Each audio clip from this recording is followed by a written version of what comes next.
et ainsi supprimer les poubelles en ville. La propreté, les déjections canines sont systématiquement des sujets de prédilection des différents CMJ, et pour cause.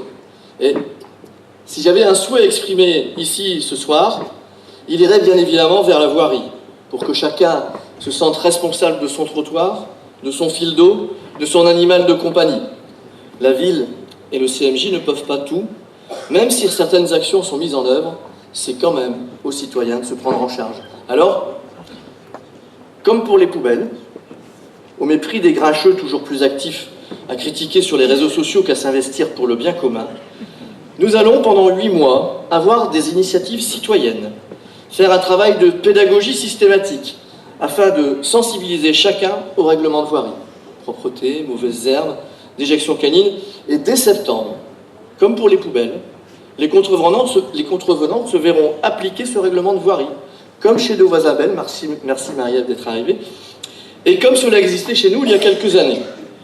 Je vous invite à aller consulter ce règlement de voirie, à vous en imprégner, voire à le télécharger. Il est disponible sur le site de la ville. D'avance, merci à tous ceux qui s'impliqueront dans ce bel objectif commun. Je vais à présent, comme c'est la coutume, faire un bilan succinct de l'année écoulée et vous présenter l'avancée des différents projets à plus ou moins long terme. Et donc, tout d'abord, 2017 aura été l'année d'un bouleversement politique sans précédent. Nouveau président de la République, nouveaux députés, nouveaux sénateurs. Gageons que cette nouvelle organisation permette à notre pays la relance dont il a tant besoin. En termes de relance et d'investissement, Comines n'a pas à rougir. Après la médiathèque du Carin en novembre 2013, après l'IS Arena en septembre 2014, après la tannerie en 2016, 2017 a été l'année de l'inauguration des travaux de restauration de l'église Saint-Chrysole. Le chantier à proprement parler aura duré au total plus de 6 ans. Il aura nécessité, vous devez vous en douter, une grande volonté et beaucoup d'énergie. Mes collègues maires savent parfaitement de quoi je veux parler. Église de la reconstruction édifiée dans les années 20, 80 ans après sa consécration en 1929, Saint-Chrysole était victime de la carbonatation du béton et de graves problèmes d'étanchéité.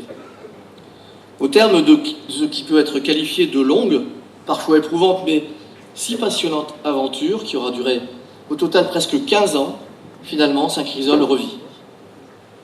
Remettre les lieux dans leur état d'origine a été constamment la ligne directrice. Et aujourd'hui, elle a retrouvé les perspectives, les volumes, les couleurs, l'ambiance imaginée par ces deux architectes. Ainsi, les vitraux ont à nouveau retrouvé tout leur éclat et leurs magnifiques couleurs, grâce au travail de Luc Benoît-Brouard, un maître verrier d'exception. Grâce également aux nombreux donateurs et à la Fondation du patrimoine qui, à la faveur de la souscription, ont permis de récolter 33 000 €, qu'ils en soient à nouveau remerciés. Alors le béton a retrouvé sa solidité, les toits en terrasse sont maintenant parfaitement étanches. À l'intérieur, la couleur est à nouveau omniprésente, avec toute une palette de nuances sur les murs et les voûtes qui répondent au jeu de lumière des vitraux. Le chœur a repris ses volumes d'origine et la grille appelée table de communion, qui sépare le chœur de la nef, a été reposée. Enfin, la superbe et si particulière chaire est maintenant terminée, ce qui n'avait pas pu être le cas lors de l'inauguration, en raison d'un retard de livraison des carreaux de pâte de verre dont elle est recouverte. C'est donc plus de 25 entreprises qui ont collaboré à ce chantier d'exception, sous la direction de M. Vincent Brunel, l'architecte en chef des monuments historiques. Je leur adresse à nouveau, en mon nom propre, au nom du conseil municipal et au nom de l'ensemble des Cominois, mes plus chaleureuses félicitations et mes remerciements. Leur engagement aura été sans faille tout au long du chantier, malgré les difficultés rencontrées, malgré les contretemps, malgré les mauvaises surprises. Merci à l'État pour son importante participation, sans laquelle rien n'aurait pu se faire. Cela représente un peu plus de 3 millions d'euros sur un total de 6,7 millions, soit presque 50%. Merci également à Marc-Philippe Daubresse, notre ancien député, devenu aujourd'hui sénateur, pour ses contributions sur sa réserve parlementaire, réserve malheureusement disparue aujourd'hui. Merci aux services de la ville qui ont collaboré à ce chantier. Ils ont fait preuve d'un grand professionnalisme. Merci enfin à tous ceux qui ont soutenu ce projet, aux riverains, aux prêtres et aux paroissiens qui ont supporté avec stoïcisme et bonne humeur la poussière, le bruit, les courants d'air durant 6 années, même si, vous le savez, toutes les dispositions avaient été prises pour que le chantier se déroule en créant le moins de désagréments possible. En octobre dernier, Saint-Chrysostome a été inauguré pour la seconde fois de son histoire en moins de 100 ans.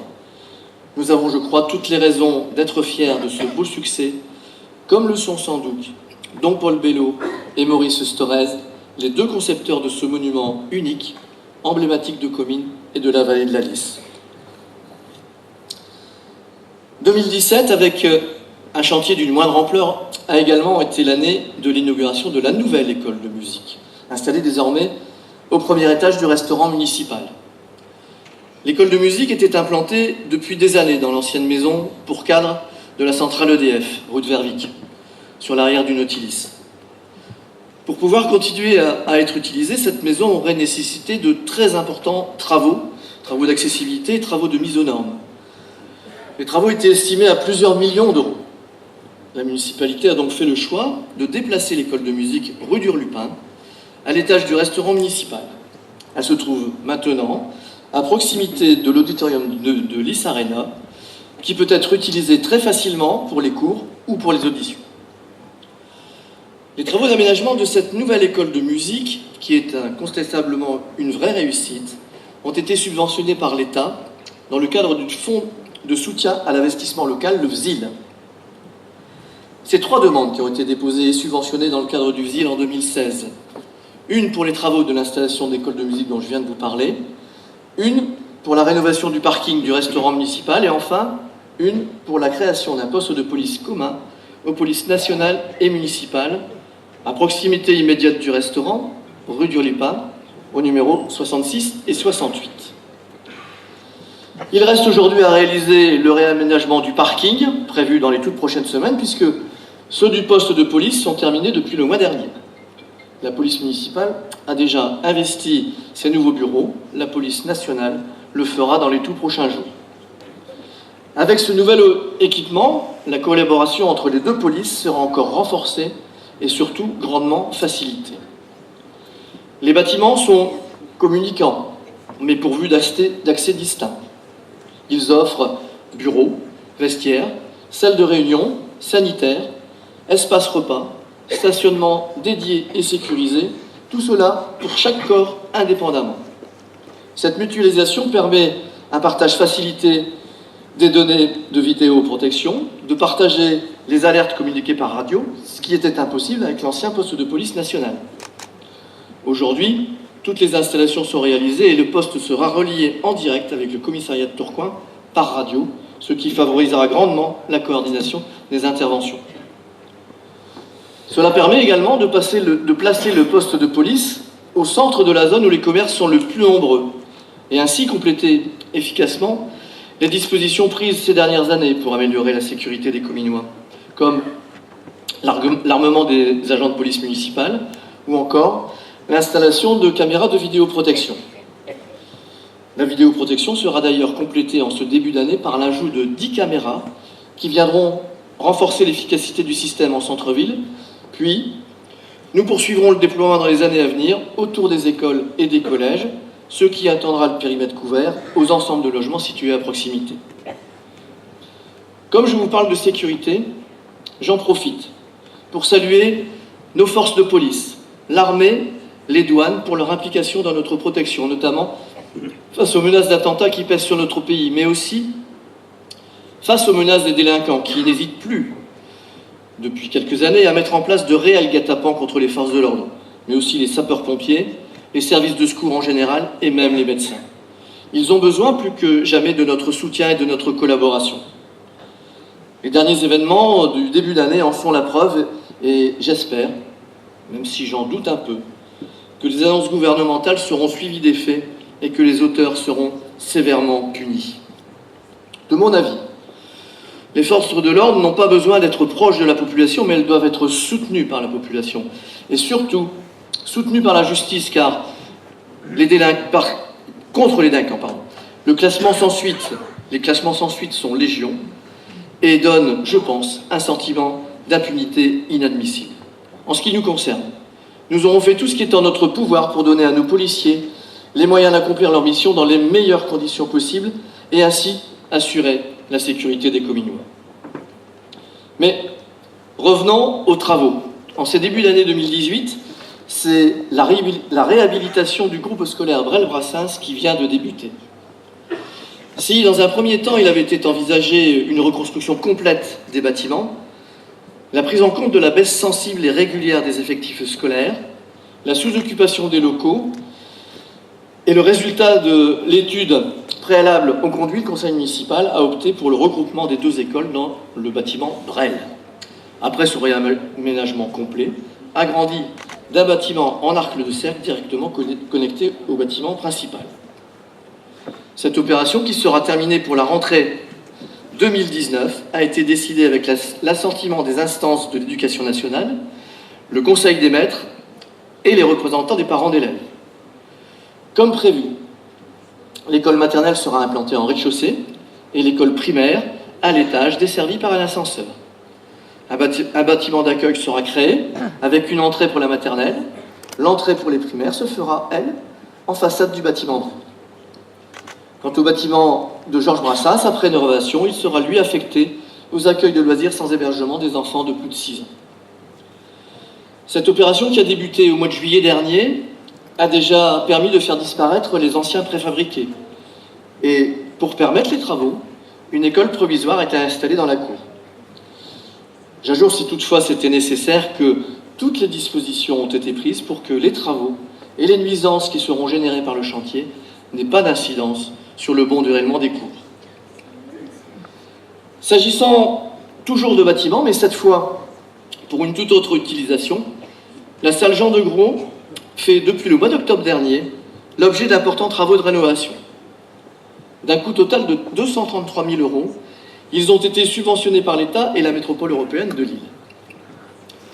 Remplacement de la toiture dôme, mise aux normes d'accessibilité, rénovation de l'éclairage, ces travaux s'achèveront l'été prochain avec la création d'un clubhouse pour le club de basket et la pose d'un parquet pour lequel la ville a perçu 54 000 € de subvention de la métropole européenne de Lille au titre de son fonds de concours spécifique aux équipements sportifs, ainsi que 58 000 € de l'État dans le cadre de la dotation de soutien à l'investissement local, le DSIL cette fois-ci. Enfin, un dernier projet, et pas des moindres, qui lui n'a pas encore débuté, mais qui était prévu dans le programme électoral de 2014, qui a reçu vos suffrages, la rénovation de la Grand Place. Alors ça, c'est l'image qui vous a été présentée lors du programme électoral. Ce sera vraisemblablement pas tout à fait comme ça. Cœur de ville, voilà le nom que porte la nouvelle autorisation de programme, créée et votée par les membres du conseil municipal lors de sa séance du 23 novembre dernier. Elle permet désormais de lancer les études préalables à la requalification qui mettra en valeur cette esplanade et les bâtiments qui l'entourent. Aujourd'hui, elle est dévolue principalement au stationnement, ce qui, à mon sens, est plutôt dommage. La réalisation de ce projet d'envergure, financé à hauteur de 3 millions € par la métropole européenne de Lille, pourrait se concrétiser dans les années 2019-2020. Et c'est même 5 millions € que la MEL a prévu, si j'y ajoute la gare routière et le chemin du Moulin, tous deux liés au projet. Toutefois, il faudra, dans un premier temps, pratiquer des fouilles archéologiques, y compris dans le jardin public concerné par l'opération. Ce n'est qu'à l'issue de ces fouilles que le projet pourra être finalisé. Dès qu'il sera prêt, une réunion sera organisée pour vous le présenter, pour que vous puissiez le découvrir et vous l'approprier. Comme je vous l'ai déjà dit, j'ai, en accord avec les élus, conditionné cette réalisation à plusieurs impératifs qui vont structurer ce projet. Tout d'abord, un nombre de places de stationnement au moins égal à celui d'aujourd'hui, répartis différemment autour de la place, ce qui sera facilité par le déplacement de la gare routière. Ensuite, la mise à double sens de la rue du Maréchal Foch, pour un accès vers la Belgique facilité, évitant le passage devant l'église et surtout les déviations constantes tous les lundis et les jours de manifestation. Également, l'obligation de pouvoir organiser sur la place les diverses manifestations, telles que la fête des louches, les fêtes foraines, la fête de la Dole et de la Lys, les divers marchés, le marché du lundi matin, le marché du samedi, le marché de Noël, ou toute autre fête, marché ou manifestation rendue possible par ce nouvel aménagement, et ce, que la place soit pourvue au nom ou non d'une fontaine, ce qui est une des possibilités envisagées pour mettre encore plus en valeur nos bâtiments. Petit avantage des fontaines, les fontaines sont particulièrement recommandées pour lutter contre les îlots de chaleur. Les personnes au fait des conséquences liées au changement climatique savent de quoi il s'agit. Et je veux prendre un exemple, un phénomène nouveau dès qu'il fait chaud, c'est l'ouverture sauvage des bouches d'incendie. L'année dernière, sur la métropole européenne de Lille, c'est plus de 50 millions de litres d'eau qui ont été gaspillés, à l'heure où nous devons préserver nos ressources en eau. En plus, en complément de l'esplanade, dans le même temps, la ville va refaire le jardin public, réaménager les allées, reconstruire le kiosque, implanter des jeux pour les tout-petits. Et, autre avancée importante, réclamée depuis des lustres, nous allons implanter des toilettes publiques dans la petite maison à l'entrée du jardin. Cette nouvelle organisation, source d'attractivité, pourrait attirer bien des métropolitains, nos voisins belges et autres touristes que l'on voit de plus en plus souvent. Elle pourra permettre, rêvons un peu, l'implantation de commerces avec terrasse sur la partie piétonne exposée au sud. Cette grande place, refaite, une des dernières de la métropole, à ne pas l'avoir été, donnera sans contexte encore davantage d'attractivité au centre-ville et à Comines. Je ne doute pas que les commerçants et les Cominois se l'approprieront rapidement, comme cela a été le cas dans les autres communes où la place a été refaite. Autre projet essentiel, la voirie. Rue de Vervic, là aussi c'est une réflexion complète. Ce chantier qui a pour but de donner un caractère urbain à cet axe très passant, de sécuriser la circulation tout en réduisant la vitesse des véhicules, qui est souvent excessive, a malheureusement pris un peu de retard. Et je comprends l'impatience des riverains. Prévu pour durer 18 mois, le chantier devrait débuter en avril. Croisons les doigts. Une réunion d'information sera prévue avec les riverains dès que l'entreprise sera désignée et dès que le planning sera connu, pour vous expliquer le déroulement et surtout comment éviter au mieux les nuisances inévitables de ce chantier. C'est également par la rue de Vervic que va commencer l'installation de la fibre optique sur le territoire communal. Les travaux conduits par la MEL ont commencé par la réalisation d'un nœud de raccordement optique, le NRO, sur une parcelle appartenant à la commune, rue Ampère, et par la pose d'armoires de rue un peu partout en ville, vous avez dû les voir. La seconde phase consistera à la pose de câbles de fibre optique dans les gaines souterraines existantes lorsque cela est possible. Lorsque ce n'est pas le cas, la fibre devra être installée en aérien sur les façades et des boîtiers devront être fixés sur les maisons avec l'accord des propriétaires. Certaines personnes ont d'ailleurs déjà reçu un courrier. Je vous demande de réserver un accueil favorable à ces demandes. Les boîtiers sont comparables aux boîtiers de France Télécom et le refus pourrait entraîner la non-installation de tout un quartier. C'est donc à partir de 2019 que le très haut débit desservira les premiers foyers communaux. Je vous propose de poursuivre à présent en évoquant un sujet d'importance pour toutes les communes, la construction de nouveaux logements. La population officielle, au 1er janvier 2018, est de 12 491 habitants.